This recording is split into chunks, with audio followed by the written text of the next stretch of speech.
اعزاز والوں نے ثابت کر دیا تھا کہ وہ بزدل نہیں۔ سلطان ایوبی نے فوراً حلب کو محاصرے میں لے لیا۔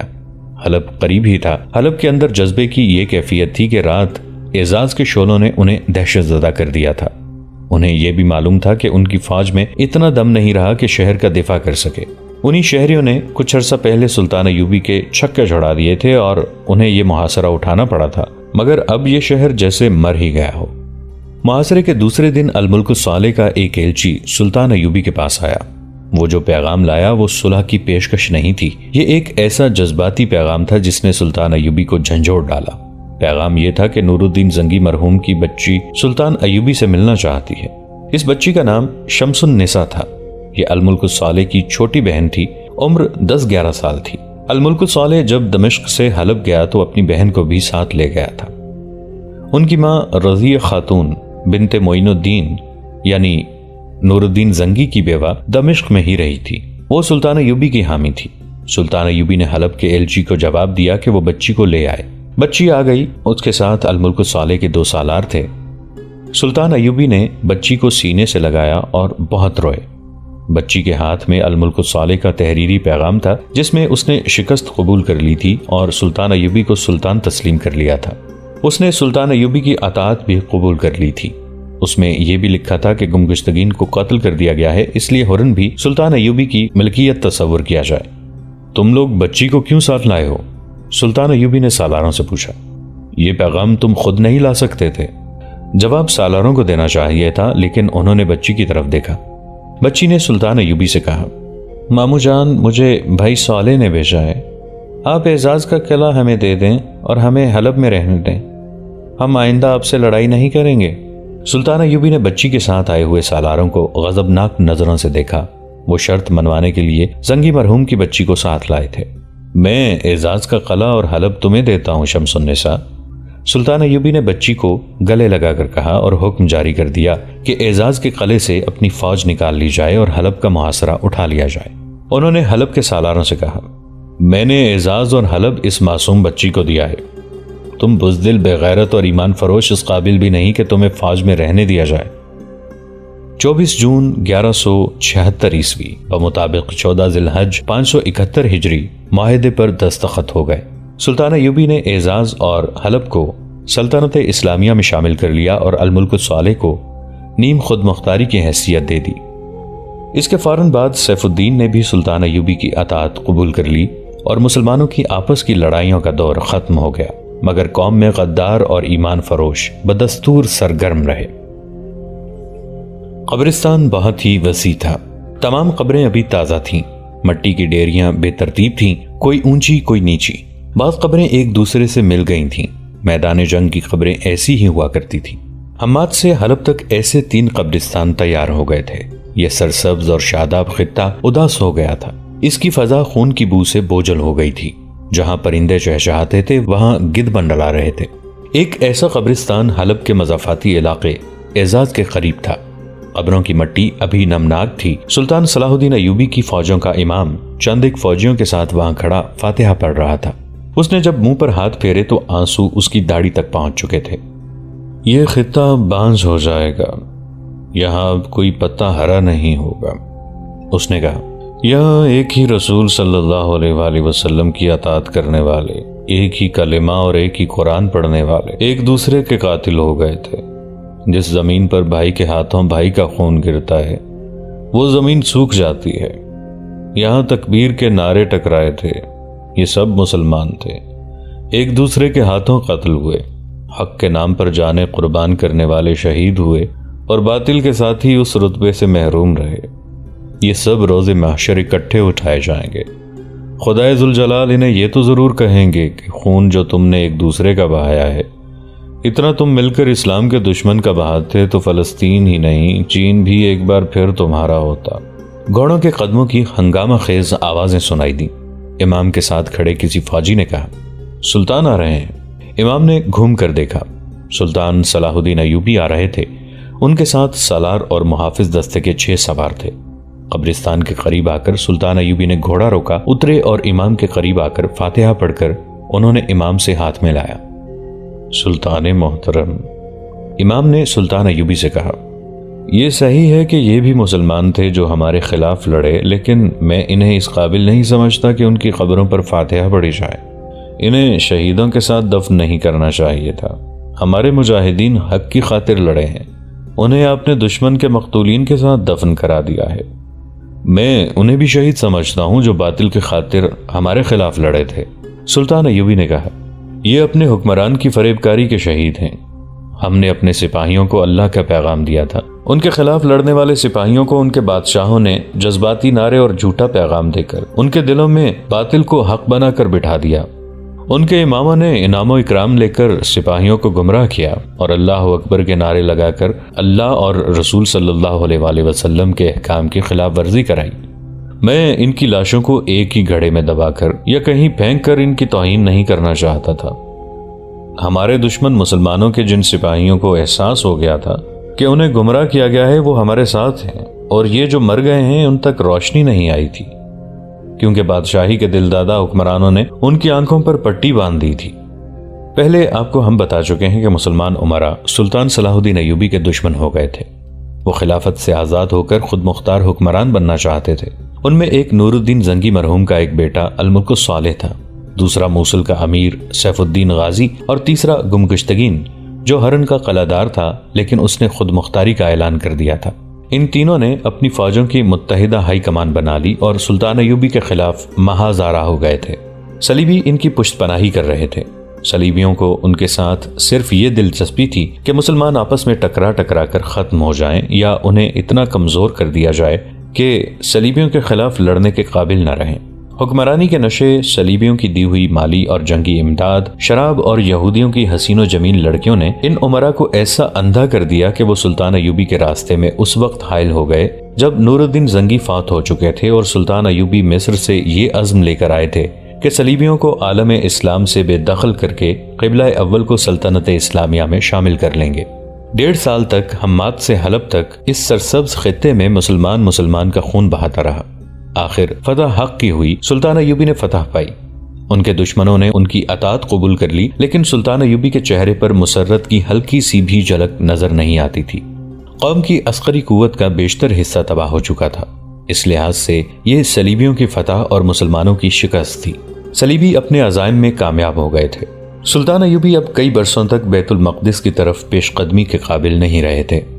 جون 1176 عیسوی کے اس روز جب سلطان ایوبی قلعہ اعزاز کے قریب وسیع قبرستان میں اپنے امام کے پاس کھڑے تھے تو اس دور کے وقائع نگاروں کے مطابق ان کا چہرہ بجھا سا تھا۔ انہوں نے امام سے کہا، ہر نماز کے بعد دعا کیا کریں کہ اللہ انہیں بخش دے جن کی آنکھوں پر کفر کی پٹی باندھ کر اپنے بھائیوں کے خلاف لڑایا گیا تھا۔ سلطان گھوڑے پر سوار ہوئے اور انہوں نے قبرستان پر نگاہ ڈالی۔ خدا کو اتنے زیادہ خون کا حساب کون دے گا؟ یہ گناہ میرے حساب میں نہ لکھ دیا جائے۔ اپنے سالاروں کی طرف دیکھ کر انہوں نے کہا، ہماری قوم خودکشی کے راستے پر چل پڑی ہے۔ کفار امت رسول صلی اللہ علیہ وآلہ وسلم کی قوت اور جذبے سے اس قدر خائف ہیں کہ اس قوت کو دلکش حربوں سے کمزور کر رہے ہیں۔ ان کے پاس یہی ایک ذریعہ رہ گیا ہے۔ ہمارے بعض بھائیوں نے ان کے اس ذریعے کو قبول کر لیا ہے اور تاریخ میں خانہ جنگی کا باب کھول دیا ہے۔ اگر ہم نے اس باب کو یہیں بند نہ کیا تو میں مستقبل کو جہاں تک دیکھ سکتا ہوں مجھے امت رسول اللہ خانہ جنگی سے خودکشی کرتی نظر آتی ہے۔ کفار آج کے دور کی طرح مالی اور جنگی امداد دے دے کر امت کو آپس میں لڑاتے رہیں گے۔ چند ایک افراد پر جب تخت و تاج کے حصول کا جنون سوار ہوتا ہے تو وہ قوم کو اعلی کار بنا کر قوم کو لے ڈوبتے ہیں۔ بادشاہی کے یہ بھوکے لوگ قوم کا خون اسی طرح بہاتے رہیں گے۔ یہ اتنا وسیع قبرستان دیکھو، قبریں گنو تو گن نہیں سکو گے۔ ہم پیچھے جو لاشیں دفن کر آئے ہیں ان کا بھی شمار نہیں ہے۔ میں اتنے خون کا حساب کس سے لوں؟ خدا کو میں کیا جواب دوں گا؟ خانہ جنگی کا سلسلہ ختم ہو گیا ہے، ایک سالار نے کہا۔ آپ آگے کی سوچیں، ہمیں بیت المقدس پکار رہا ہے، قبلہ اول ہماری راہ دیکھ رہا ہے، اور مجھے مصر پکار رہا ہے۔ سلطان ایوبی نے گھوڑا چلایا اور کہنے لگے، وہاں سے بڑی تشویشناک خبریں آ رہی ہیں۔ وہاں میرا قائم مقام میرا بھائی ہے، وہ مجھے پریشانی سے بچانے کے لیے حالات کی سنگینی مجھ سے چھپا رہا ہے۔ علی بن سفیان اور کوتوال غیاس بلبیس بھی مجھے تفصیل کی کوئی بات نہیں بتا رہے، صرف اتنی خبر بھیجتے ہیں کہ دشمن کی زمین دوست تخریبی سرگرمیاں جاری ہیں، ان کا سدباب کیا جا رہا ہے۔ پرسوں کے قاصد نے بتایا ہے کہ قاہرہ میں تخریب کاری زور پکڑتی جا رہی ہے۔ معلوم ہوتا ہے شیخ سنان کو ہم نے اسیات سے بے دخل کر دیا ہے، مگر اس کا قاتل گروہ قاہرہ میں سرگرم ہے۔ 2 کماندار ایسے طریقے سے قتل ہو گئے ہیں کہ ان کے جسموں پر زخم اور چوٹ کا کوئی نشان نہیں۔ مرنے کے بعد لاشوں کی حالت سے یہ بھی پتہ نہیں چلتا کہ زہر دیا گیا تھا۔ یہ حشیشین کا خاص طریقہ ہے۔ تو کیا آپ فوج کو یہیں رہنے دیں گے یا ساتھ لے جائیں گے؟ ایک سالار نے کہا۔ اس کے متعلق میں نے ابھی فیصلہ نہیں کیا۔ سلطان ایوبی نے کہا، شاید کچھ نفری ساتھ لے جاؤں، فوج کی ضرورت یہاں زیادہ ہے۔ صلیبیوں نے مصر میں تخریب کاری اسی لیے تیز کر دی ہے کہ میں فلسطین کی طرف پیش قدمی کرنے کی بجائے مصر چلا جاؤں۔ میں ان کی یہ خواہش پوری نہیں ہونے دوں گا، البتہ میرا مصر جانا ضروری ہے۔ سلطان ایوبی کے خدشے بے بنیاد نہیں تھے۔ صلیبیوں کی ذہنیت اور عزائم کو ان سے بڑھ کر اور کوئی نہیں سمجھ سکتا تھا۔ اس وقت جب وہ قبرستان سے فاتحہ پڑھ کر اپنے جنگی ہیڈ کوارٹر کی طرف جا رہے تھے، شیخ سنان ٹریپولی پہنچ چکا تھا۔ آپ کو ہم بتا چکے ہیں کہ حسن بن صباح کے بعد اس فرقے کے جس پیر و مرشد نے شہرت حاصل کی وہ شیخ سنان تھا۔ یہ شخص حشیشین یعنی فدائیوں کا سربراہ تھا۔ سلطان ایوبی اور صلیبیوں کی جنگوں کے دوران فدائیوں کا قاتل گروہ شیخ سنان کی زیر قیادت بہت ہی زیادہ سرگرم ہو گیا تھا۔ سلطان ایوبی پر متعدد بار قاتلانہ حملے کیے گئے اور ہر حملے کا انجام یہ ہوا کہ قاتل مارے گئے اور جو بچے وہ پکڑے گئے۔ صلیبیوں نے شیخ سنان کو اسیاد نام کا ایک قلعہ دے رکھا تھا جو مئی 1176 میں سلطان ایوبی نے محاصرے میں لے کر شیخ سنان سے ہتھیار ڈلوائے اور اس سے قلعہ خالی کرا کے اسے بخش دیا تھا۔ اس محاصرے کی تفصیلات آپ کو سنائی جا چکی ہیں۔ شیخ سنان جون 1176 عیسوی کے ایک روز تریپولی یعنی لبنان پہنچا۔ اس کے ساتھ اس کے فدائی اور فوج تھی، کسی کے پاس کوئی ہتھیار نہیں تھا۔ سلطان ایوبی نے انہیں نہتہ کر کے رخصت کیا تھا۔ ٹریپولی اور گرد و نواح کا وسیع علاقہ ایک صلیبی حکمران ریمانڈ کے قبضے میں تھا۔ شیخ سنان اس کے پاس پہنچا اور پناہ مانگی۔ 2 روز بعد ریمانڈ نے ادھر ادھر سے 2 صلیبی بادشاہوں اور کمانڈروں کو ٹریپولی بلایا تاکہ سلطان ایوبی کے خلاف آئندہ لائے عمل تیار کیا جائے۔ صلیبیوں کی انٹیلیجنس کا ماہر ڈائریکٹر جرمن نیاد ہرمن بھی اس کانفرنس میں موجود تھا۔ آپ مجھے اس بنا پر نہیں کوس سکتے کہ میں سلطان صلاح الدین ایوبی سے شکست کھا کر آیا ہوں، شیخ سنان نے صلیبیوں کی اس کانفرنس میں کہا۔ آپ جانتے ہیں کہ ہم فوج کی طرح نہیں لڑ سکتے۔ سلطان ایوبی کا مقابلہ تمہاری فوج بھی نہیں کر سکتی۔ میرے فدائی اس کے محاصرے میں کیسے لڑ سکتے ہیں؟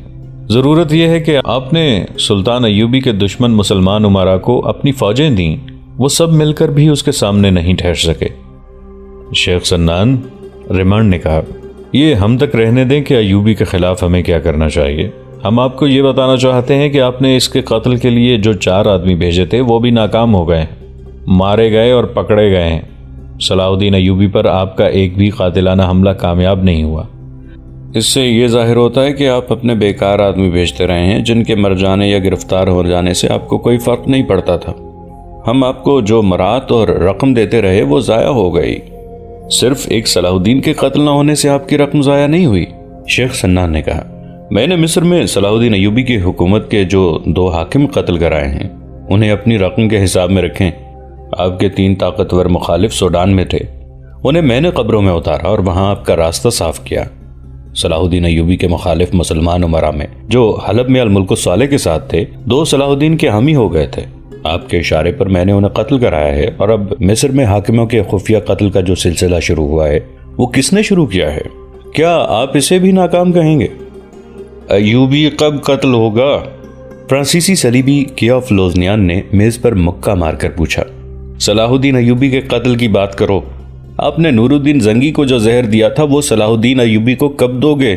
جس روز اس قسم کے حالات پیدا ہو جائیں گے جیسے نور الدین زنگی کے وقت پیدا ہوئے تھے، شیخ سنان نے کہا۔ زنگی زلزلے کی تباہ کاریوں کے متاثرین کی امداد کے لیے اکیلا بھاگتا دوڑتا رہتا تھا، نہ اسے کوئی ہوش تھا نہ اس کے عملے کو کہ اس کے لیے جو کھانا پکتا ہے وہ کون پکاتا ہے اور کوئی اس کی نگرانی بھی کرتا ہے یا نہیں۔ اس موقع سے میرے ان آدمیوں نے جو میں نے آپ کے کہنے پر اس کے قتل کے لیے بھیج رکھے تھے فائدہ اٹھایا اور اس کے کھانے میں وہ زہر ملا دیا جو گلے کی بیماری بن گیا اور وہ 3-4 دنوں بعد مر گیا۔ اس کے طبیب آج بھی کہتے ہیں کہ نور الدین زنگی خناق سے مرا ہے، مگر صلاح الدین کے کھانے تک پہنچنا ممکن نہیں۔ کیا آپ اس باورچی کو نہیں خرید سکتے جو اس کا کھانا پکاتا ہے؟ ایک اعلیٰ کمانڈر نے پوچھا۔ اس کا جواب ہمارا دوست ہرمن دے سکتا ہے، شیخ سنان نے کہا اور ہرمن کی طرف دیکھ کر مسکرایا۔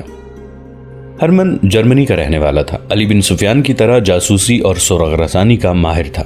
تخریب کاری اور کردار کشی میں خصوصی مہارت رکھتا تھا۔ مصر میں سلطان ایوبی کے خلاف جو سازشیں اور وسیع پیمانے پر ایک بغاوت ہوئی تھی وہ اسی نے کرائی تھی۔ سلطان ایوبی کے ان 2-4 اعلیٰ حکام کو بھی ہرمن نے اس کے خلاف کر دیا تھا جو سلطان ایوبی کے معتمد تھے۔ وہ مسلمان حکام اور عوام کی نفسیات اور کمزوریوں کو خوب سمجھتا تھا اور انہیں استعمال کرنے کا فن جانتا تھا۔ اسے ایک صلیبی بادشاہ فلپ آگسٹس اپنے ساتھ لایا تھا۔ وہ سوڈان، مصر اور عرب کے ہر حصے کی زبان مقامی لب و لہجے سے بول سکتا تھا۔ شیخ سنان ٹھیک کہتے ہیں، ہرمن نے کہا۔ اس سوال کا جواب مجھے دینا چاہیے کہ سلطان ایوبی کے باورچی کو کیوں نہیں خریدا جا سکتا؟ اگر صلاح الدین ایوبی پر ہوتا تو وہ اب تک زہر سے مارا جا چکا ہوتا۔ وہ اس بات کی پرواہ نہیں کرتا کہ اس کے کھانے کی کسی نے نگرانی کی ہے یا نہیں۔ اس نے اپنی جان کو خدا کے سپرد کر رکھا ہے۔ اس عقیدے کا وہ پکا ہے کہ اس کی موت کا جو دن مقرر ہے اس روز اسے اپنی جان خدا کے حضور پیش کرنی ہے اور اسے کوئی انسان روک نہیں سکتا۔ اس کے محافظ دستے کا کمانڈر، خفیہ محکمے کا ایک ذمہ دار آدمی اور اس کا ایک معتمد خاص اس کا کھانا کھا کر دیکھتے ہیں۔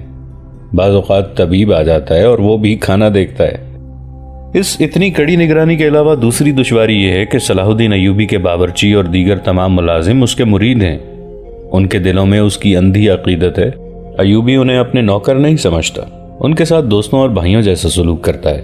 پوری طرح جائزہ لیا جا چکا ہے۔ صلاح الدین کے اس ذاتی حلقے میں سے کسی کو خریدنا یا اس حلقے میں اپنا کوئی آدمی داخل کرنا ممکن نہیں۔ اس کے پاس افراد ایسے ہیں جو اس کے گرد حصار کھینچے ہوئے ہیں۔ یہ ہیں علی بن سفیان، غیاث بلبیس، حسن بن عبداللہ اور زاہدان۔ یہ سب اتنے ماہر سراغ رساں ہیں کہ ان کی نظریں انسان کے ضمیر اور روح تک کو بھی دیکھ لیتی ہیں۔ اسلام کا خاتمہ، فلپ آگسٹس نے کہا۔ میں 100 بار کہہ چکا ہوں کہ ہمیں اسلام کا خاتمہ کرنا ہے۔ یہ ایسا مذہب ہے جو انسان کی روح کو قبضے میں لے لیتا ہے۔ جس کسی نے اسلام کو اپنی روح میں اتار لیا اسے دنیا کی کوئی طاقت شکست نہیں دے سکتی۔